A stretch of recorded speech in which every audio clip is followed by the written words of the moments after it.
What's up, hockey fans? Welcome to another edition and a special live edition of Just Wingin It for our schedule release show for the 2021-22 hockey season. It's an exciting time as we can't wait for that season to get here and a little more than 5 months away. We're joined today by the head coach of your K-Wings, Nick Bootland, and the GM, Toni Will. Thanks for doing this, you guys. I know this is an exciting time for all of us in maybe different ways. This is the 46th episode, ironically, when last season that got canceled due to the pandemic was our 46th season. Didn't get to play a 47th season because of the opt-out. So this coming year is our 47th season of K-Wings hockey. How excited are you guys? I'll start with you, Toni. I don't even know. Is there a bigger word than excited? Because that's what I am. I am eager to get back, not only to the office, but back to the arena, back to the energy, back to the fans. I'm ready to plug in. So, and not on this computer anymore, but to the actual arena. So whatever the word bigger than excitement is, that's me. It's been exactly 14 months to the day of our last hockey game. Nick, we're 5 months away, a little over 5 months away. What's the feeling like for you guys in the coach's office? Yeah, it's so close yet still so far, right? We're building towards it. We're excited for it. We can't wait to be back in that daily grind of coaching and making decisions and video and prepping video and practice plans and all those type of things that we have to do on a daily basis. And you can prep and prepare. But when the season comes, it's always hectic and it's always fun. And it's always it's a fun grind. We use the word grind, and grind is not a negative here. We want to be part of that. We're excited about that. We can't wait to be part of a grind again because it's been such a different 14 months for us. It's a strange time of the year too. I mean, it's May. Normally we'd either be in the playoffs or it'd be the off season already. For us, it's been the off season for, like I said, 14 months, but there are teams still playing in the regular season. So for you guys as a coaching staff, what does your day look like right now? Is it recruiting or is it more so video and systems work? I mean, what are you guys focusing on right now? Yeah, I mean, we treated it like an extended off season.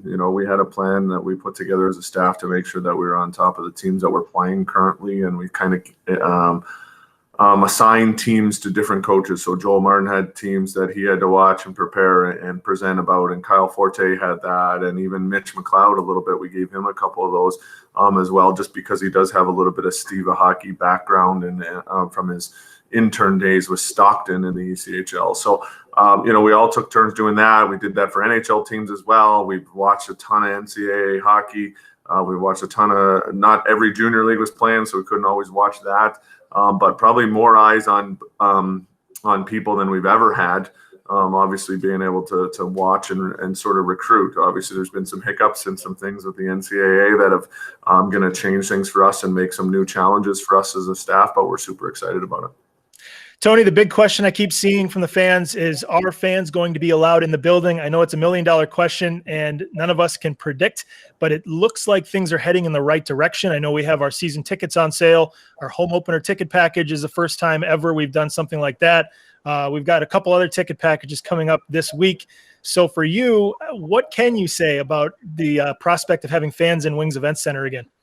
Yeah, I'm really optimistic that we're going to hit those benchmarks that were released by our governor of the state of Michigan. And by October, I feel really optimistic. And that's, we're seeing the vaccination numbers increase.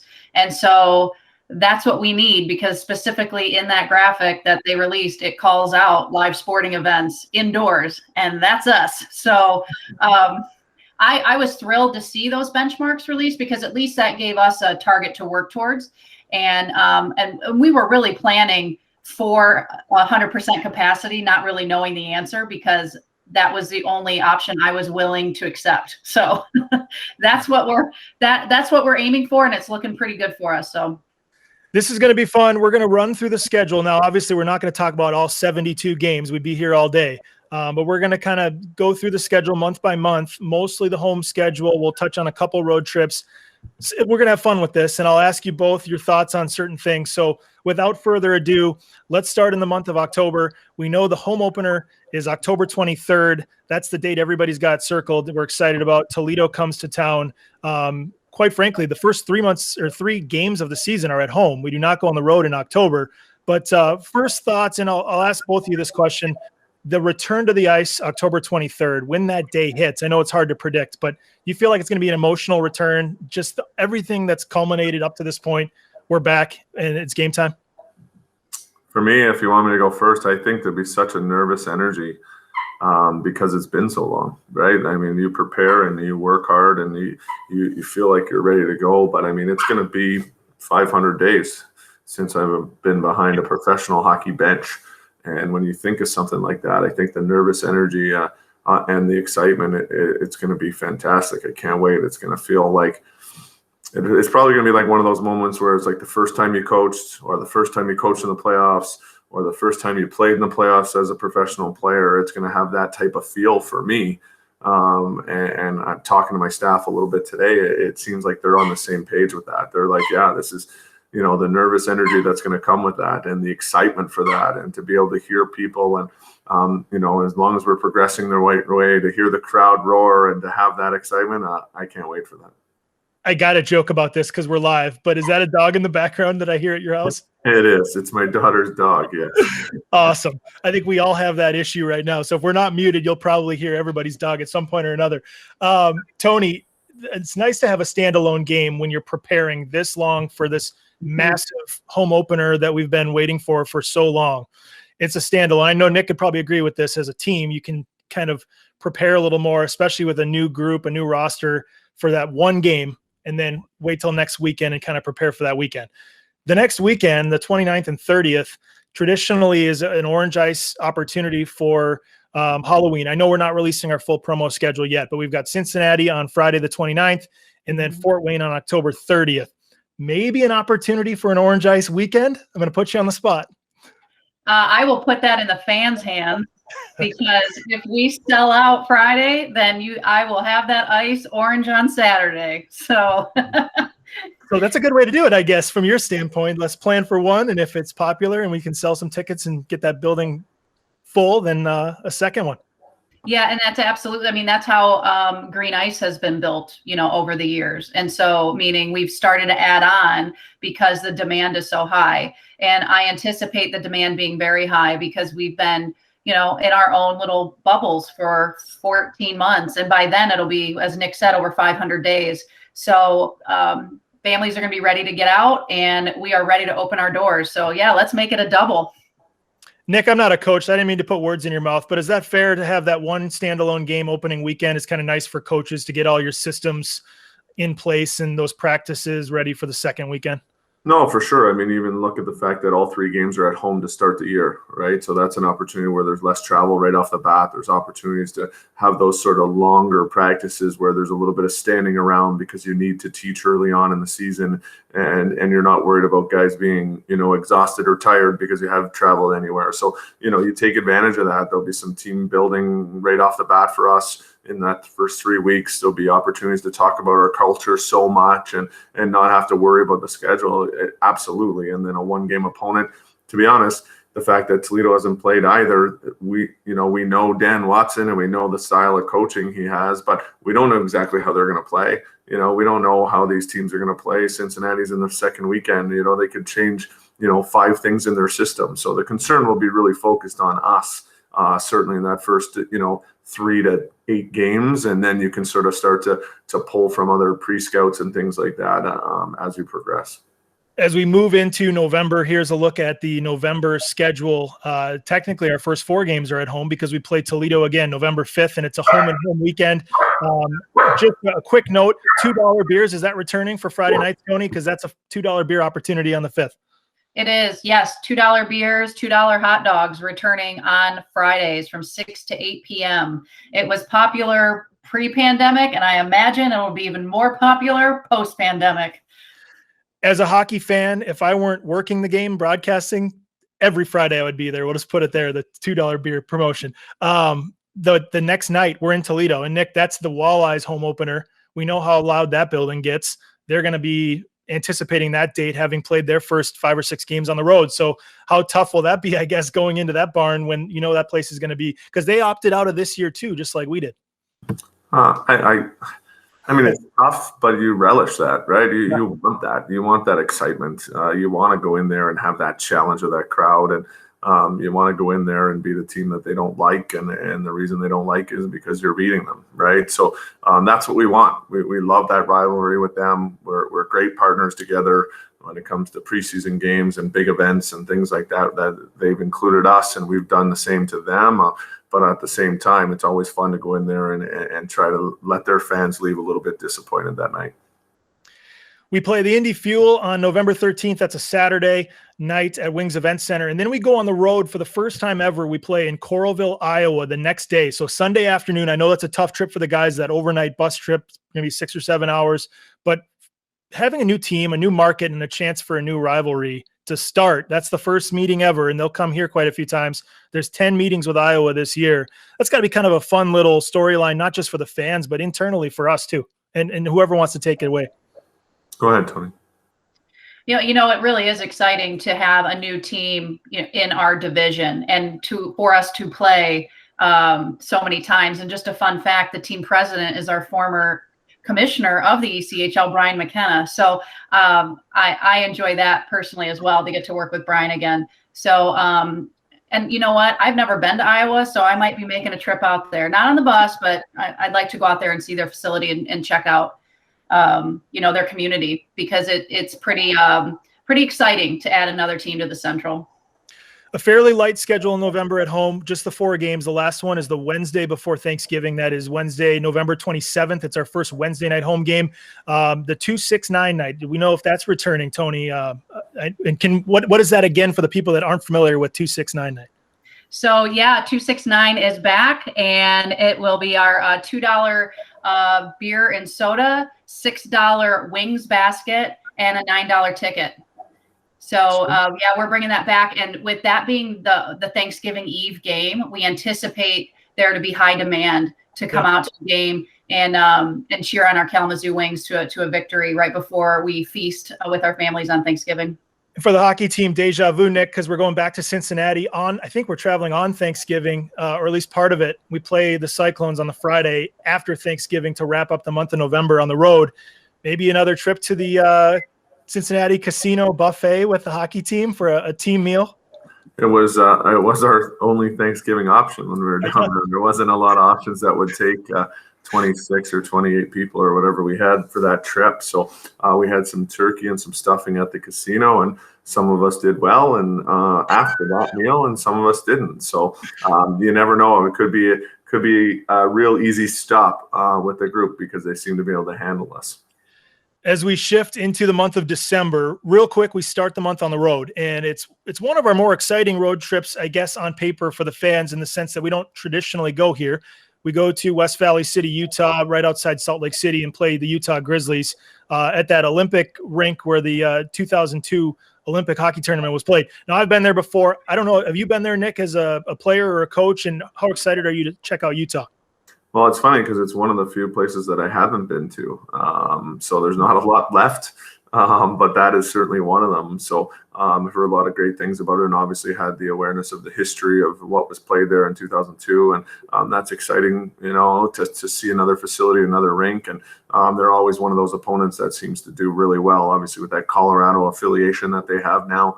I think that helps them as well be a successful team on the ice. So another great challenge and another great place to go see. And I know there's a few people that have been there and talk highly of it. So it'll be fun.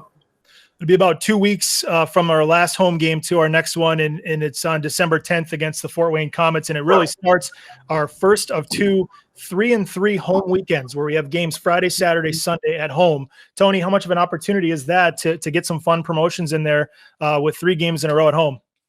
Yeah, we always enjoy the 3-game homestands, because we can really get creative with what we're doing, especially around the holidays. We tend to see something along the lines of a teddy bear toss in there, maybe something around our affiliation, depending on where we're at with our themes. But we tend to be able to have some fun with the holidays in there, and some opportunities to partner with nonprofits and give back to the community. Kind of a light schedule after that up until the Christmas break, as we play on the 19th against the Indy Fuel. And then there's a week-long break, and we return and play a road game at Toledo on December 26th. Now, I don't want to steal anybody's thunder, but if anybody's planning on maybe making that trip, pack warm. But that should be a fun return from the Christmas break. And then New Year's Eve. So New Year's Eve is a tradition that's always a big hit here in Kalamazoo. It's been a home game for a long time. For me, it's going to be special in some ways because some of my old buddies from Tulsa are going to be coming to town. But it's New Year's Eve, 6 o'clock to celebrate the end of 2021 against Tulsa. What are your thoughts on that whole event and how I know we kind of missed being able to celebrate the end of 2020 together? Yeah, I mean, this is a big one for us because correct me if I'm wrong, John, I believe it's a Friday this year, right? New Year's Eve. Yeah. Yeah. So that one will be a huge one. And traditionally that game is well attended no matter what day of the week it's on. But with it being a Friday, it's going to be even more in demand. So we're excited to be hosting, and I anticipate that game potentially selling out. And Nick, I don't know if he's coming back or not, but maybe a nice little scouting report from Justin Taylor if he decides to make his way back to Kalamazoo after this year in Tulsa, because he did spend the season with the Oilers. Yeah, he's down there right now and he's working hard. And, I know it's been a challenging year for him away from family quite a bit, but he's found a way to play hockey in a tough year where not a lot of people have. So that's exciting. And you look at that 6 o'clock start. You get to bring your family and kids and have something fun, and then you can still do the adult party later if you'd like to. And if not, then you can just tuck those kids into bed real nice after they're tired after eating a whole bunch of candy. So it'll be it's a great evening as always, and fantastic Christmas break if you look at it as well. If I'm not skipping ahead too much, I mean you don't normally get that type of stretch here in professional sports. So I think that you got to take those wins when you can for sure. Absolutely. And as we turn the page into 2022 in the month of January, we're almost halfway through our live schedule release. This is the first time we're releasing these dates to the public today. And in January, we have 6 home games. It starts with the 2nd. So after the New Year's Eve game against Tulsa, everybody gets the day off New Year's Day. We play the Oilers again on the 2nd, which is a Sunday afternoon. And then the 7th through the 9th, we play Toledo on the 7th. And then Cincinnati on the road on the 8th, and then Wheeling on the road on the 9th. So, Nick, first questions to you. That's going to be a fun stretch. A home game on the 7th, at Cincinnati on the 8th, at Wheeling on the 9th. First thoughts on that one?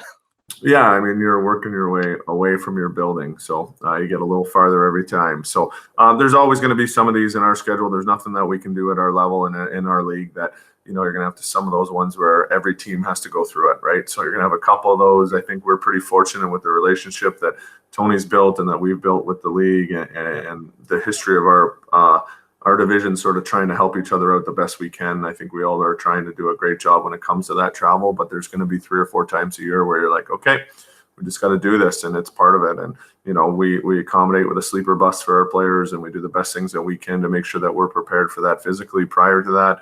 And then, we have to go get it. And, you get on a sleeper bus, you get to Cincinnati. We won't have a pregame skate that morning. And then, from Cincinnati to Wheeling, if I remember when I was in that division as a player, is only about 3.5 hours. So it's not that big of a stretch. And then you get the long stretch home after that, but you can always recover from that one. So a lot of division opponents, which we always seem to have. And that's the way it's set up in this league on purpose. And that's always exciting.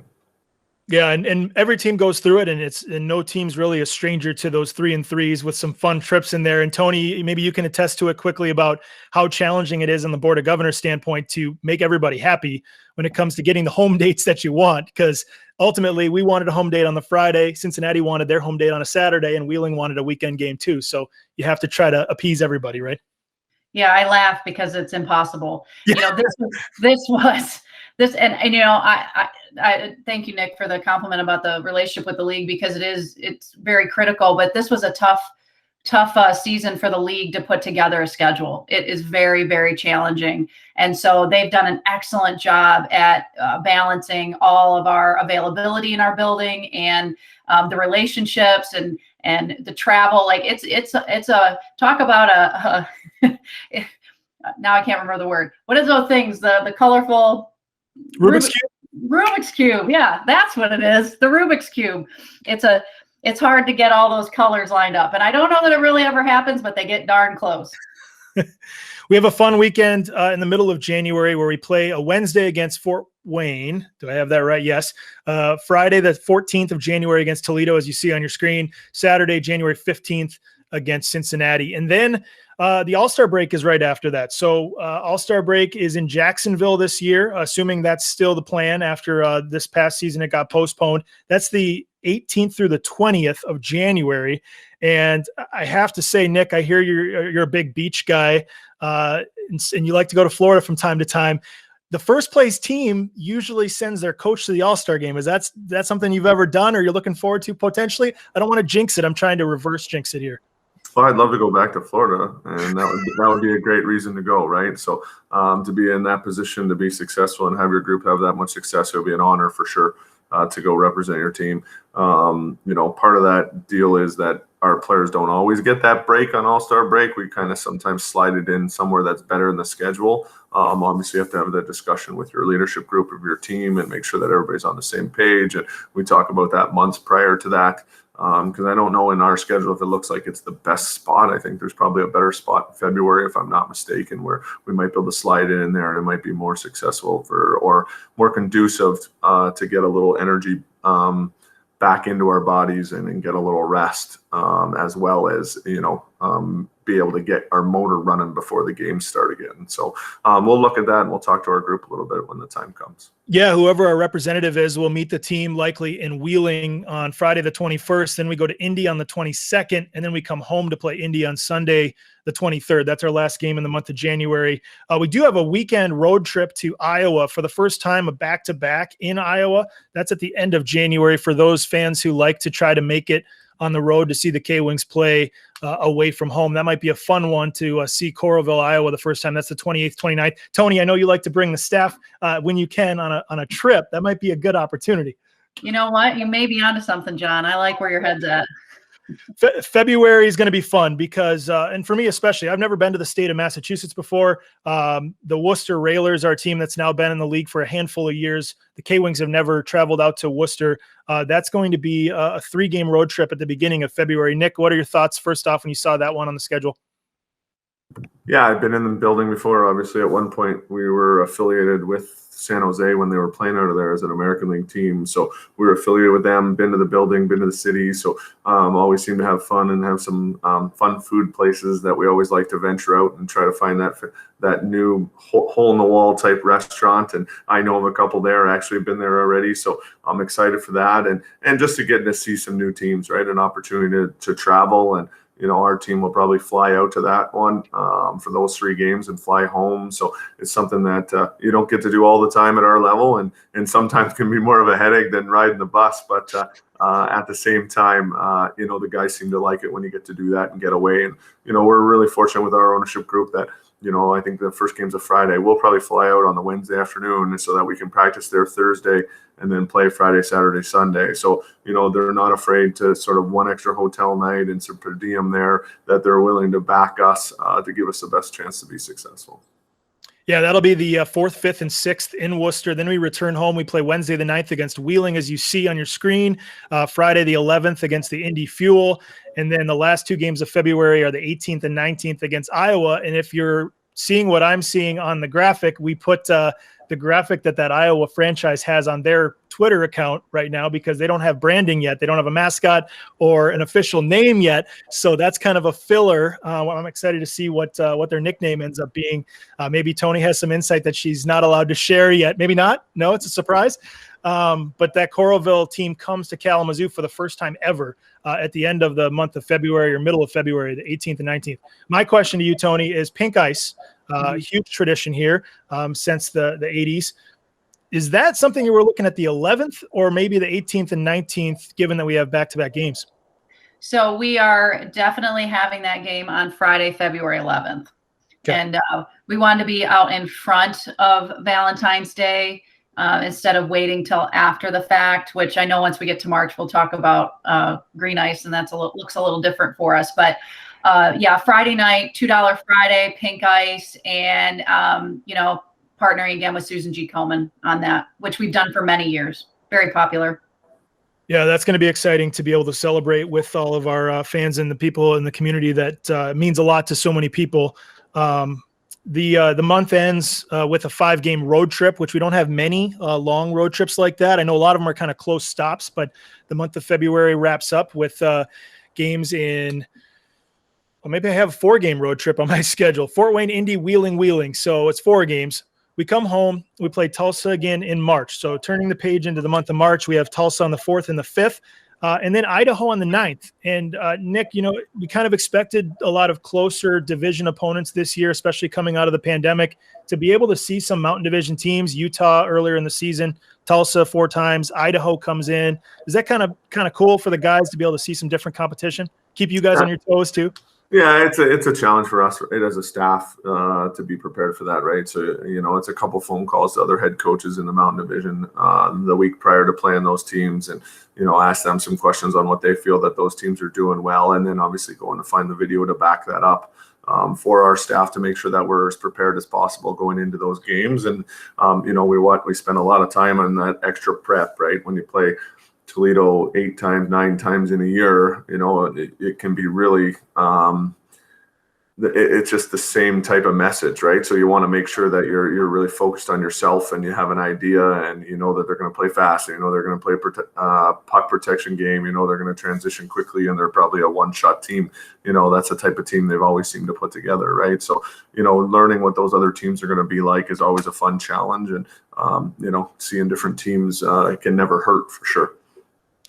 Friday, March 11th is the Indy Fuel. And I don't know, it's kind of eerie to say, but it's going to be the exact 2-year anniversary of when our season ended during the pandemic season. The 1920 season, our last game was March 11th, and it was against the Indy Fuel. So here we are, March 11th, 2022. Indy's back in town. Let's hope, fingers crossed, everybody stays healthy and there's not anything that derails that. But Green Ice weekend, Tony, you kind of touched on it. I'm looking ahead at that 18th, 19th weekend against Coralville. Is that a safe bet for the couple days after St. Patrick's Day? Yeah, that is the safe bet. And as you noted earlier, this is our second 3-game homestand of the season. So again, I'm going to put it on the fans that if we get enough tickets sold, so we're going to sell just north of 15,000 tickets for those 3 days. They'll all be Green Ice games. Oh man, that's exciting. 3 Green Ice games in a row. Green Ice weekend to the max. Well, yeah, it really would be. And because we really haven't had a true Green Ice game since 1819. So we did have one on March 11th, like you mentioned, but that was an internal. That wasn't on purpose. Thanks to Gabriel Iglesias coming to town, right? That was his fault. Okay, exactly. So, everyone's chomping at the bit. We're known for this.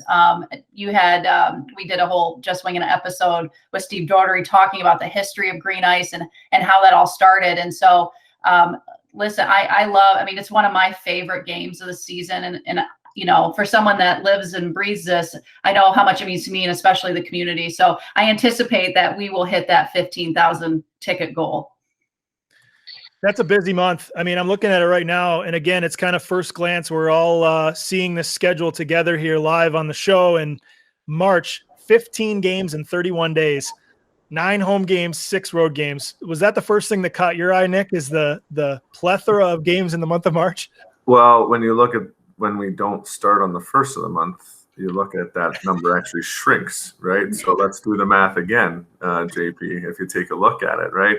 I think you're down to like 28 days, I think, if you start doing the math correctly, that you're playing 14 games or 15 games or whatever it is in that short time. So yes, it's something that we always look at. It's something that when we take a peek at the first draft and we send our hopeful responses to and our hopeful changes to, there was something that was concerning because I think the original one had 16 in that month, and we were able to get rid of 1, I believe, and we almost had another one out of there as well, trying to just sort of spread it a little bit more. But like you said, it's really tough to do, and building availability and a lot of unknowns still being out there for organizations. It's not easy to make those adjustments. So it's part of playing pro hockey. I am am definitely not going to complain about playing hockey games. So Yeah.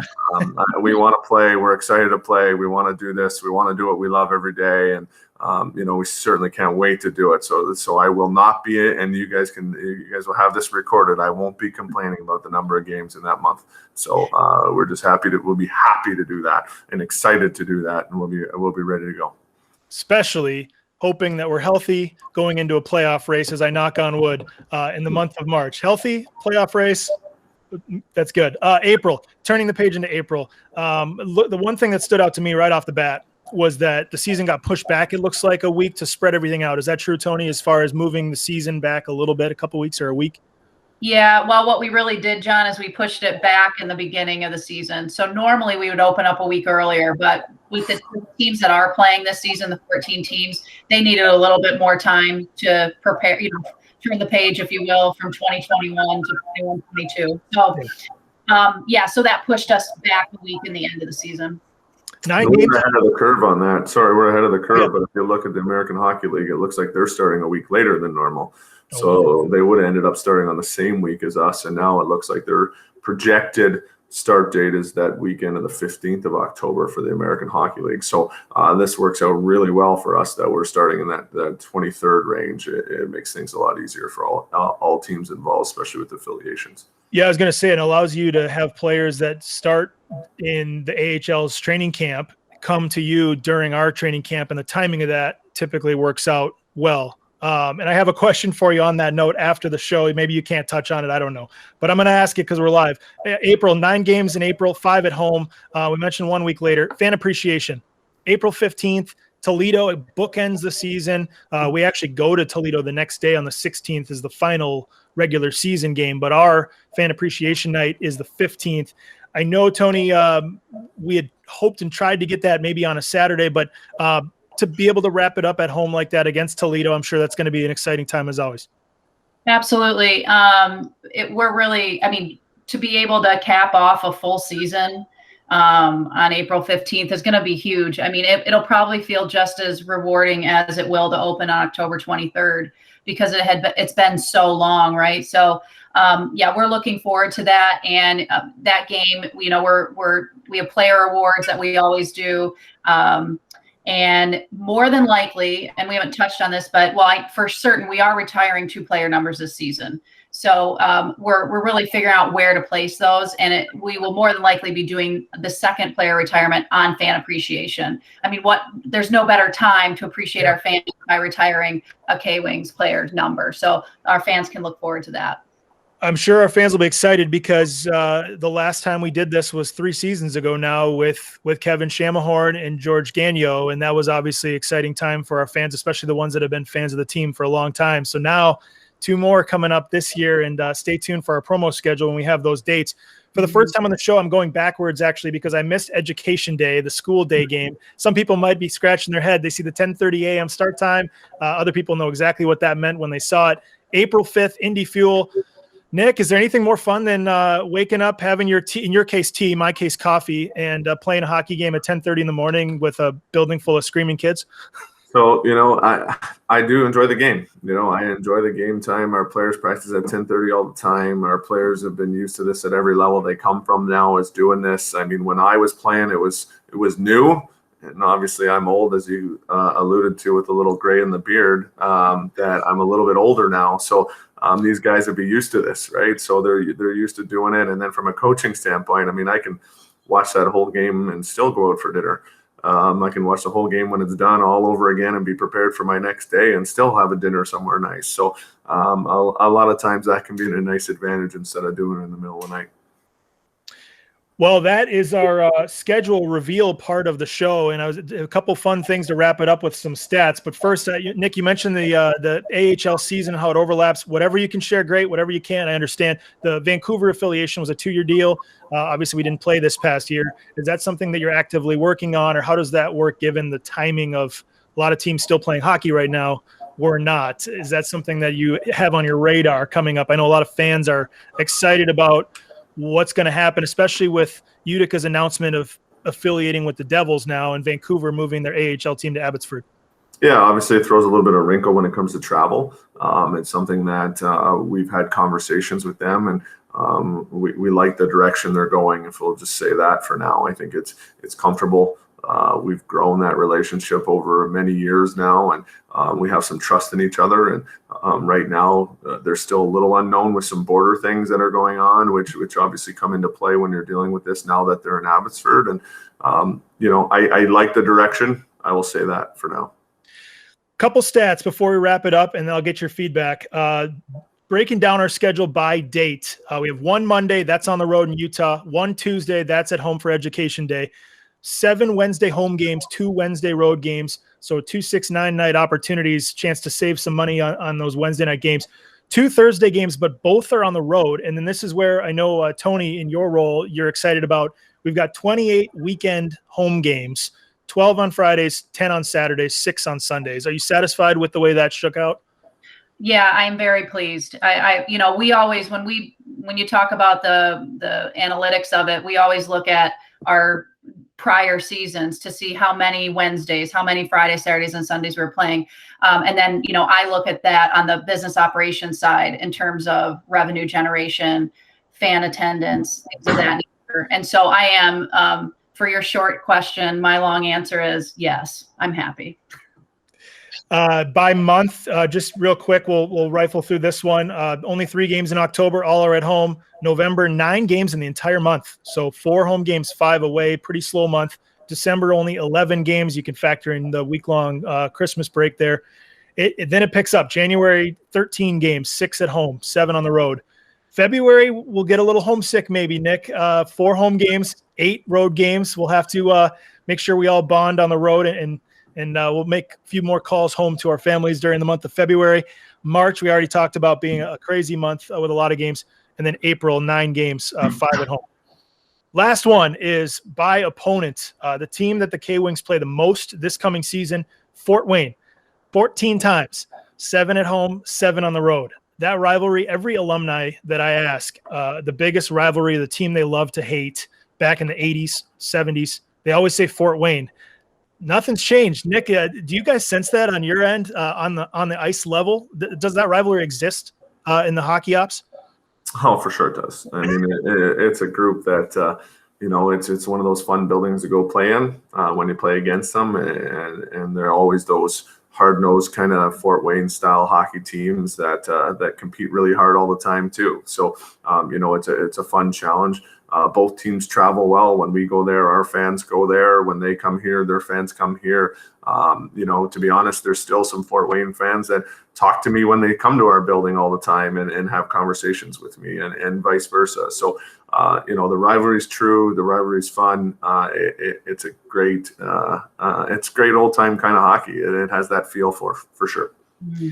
The rest of the traditional opponents real quick. Indy, there's 12 meetings with Indy, 7 at home, 8 games against Wheeling, 3 at home, 5 on the road, 9 games against Toledo, 5 at home, 4 on the road, 8 games against Cincinnati, split 4-4. And we don't know the division alignments yet. I don't think the league's publicly announced that, but 10 meetings with Iowa, Toni, chance at building a new rivalry with this Coralville team and Brian McKenna's squad. Yeah, that is the rumor. The division alignments have not been officially released, but let's just say I know a few things. So yeah, a new rivalry is a brewing. It's exciting. I mean, we don't play Trois Rivières. Do either of you want to take a shot at pronouncing Trois Rivières? Because it took me like 20 tries to get it right. But that's a fun market too, and we don't go there this year. But I know for the North Division, they'll see them a lot. Yeah, I'll leave it to Nick. I mean. Okay. Nick's Canadian. I mean, I took a couple years of French in school, but Nick's probably way better at it than me. I'm not that good at it, but I know when the first time it came up that I had to say it was the Trois Rivières. So I had to be the one that's trying to help with that a little bit. So I did have to help the crew with it when they started to announce that team. So not that I can do it very well, but I've heard enough of it and been around enough. And, that the alignment and the way they're setting things up is exciting for those teams, right? The 3-tiered system that they're going to have control over and be in close proximity to their AHL teams and their NHL teams. It's exciting stuff for those organizations, and it will only make us stronger when there's some NHL ties to those organizations that are trying to be sort of like the Marlies in Newfoundland and Toronto and those type of teams. That makes our league stronger. Gives us more respect. And, I think the product continues to get better and better, which is always exciting. As we wrap up our 46th episode of Just Winging It and promote our 47th season of K-Wings hockey with the schedule release, the special episode here, final thoughts from either of you, I guess, before we say goodbye and start counting down the days? I will just say it's going to be a big season. I mean, we've been really using this downtime, as Nick pointed out, for the hockey ops side, but also on the front office team in terms of creativity. We're always doing something creative to get fans into the building or to get us in a Guinness book or whatever we have to do, we're willing to do it. So it's going to be a very creative season with new themes and promotions that Kalamazoo will be excited to check out in person. So those will be announced much later into the summer and fall, but we've got a lot of ideas. So we're excited to share that with the public. We're just excited to get going, right? I mean, you can't say it enough, I'm sure my wife's excited for the first road trip that I'm going to be on, and, trying to get me out of the house a little more often than I have been. And everybody's excited to do that. And all kidding aside, she's a great supporter, does a great job. But at the same time, she's not used to me being home as much as I've been home for the last 14 months. So it's been an adjustment like it has been for everybody. And it's been fun. It's been trying. It's been exciting. It's been aggressive. It's been everything. So who knows what's going to happen. So, but just getting back to the hockey part, I just can't wait to do what I love. And I think it really makes you have some perspective on life. Everybody jokes around that you want to win a whole bunch of money and do nothing and sit around and play golf every day and do those type of things. And, obviously I don't have the money to be traveling around the world if I was retired, but in this pandemic, but just to have that time off and not have that structure has been a challenge for me. And I'm used to going, and I'm used to having that purpose, and give me that purpose. I'm ready to go. I'm pumped up for the season. I know we're a little over 5 months away. Thank you both for taking the time to do this special show. I hope the fans enjoyed it. Somewhere Joanne has the exact number of days left to the start of the season, so I expect her to post that in the comments section of this. But until then, I hope all our fans stay safe, you guys as well, and we'll talk to you soon.